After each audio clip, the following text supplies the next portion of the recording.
Sumalaksak. Against a tough defender. Libre si Quinto.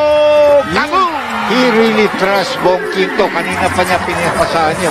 And he's a very important player to have on the floor. Open. Patay. Great up fake. Threw off the defense of Roger. Pagtalon ng Lead by the Bolts. But played catch up throughout this game. Bollig decides to take a crack at it and delivers. that's good defense. Wala ka na magagawa doon. Pero Tiptoeing for that rebound. Yusuf. Thought he had a teammate behind him. He fought backward, but he's guilty of the foul. He might be called for a tee. But he's mad at himself actually. Yeah, I think more than anything else. Kasalanan niya talaga yun kasi he had to pick up the ball. There it is. Resentment to a call. I have to agree with you, Ray. He was more mad with himself. Yeah, frustration yun. Yeah. Yung parang nawala ang concentration niya. I have to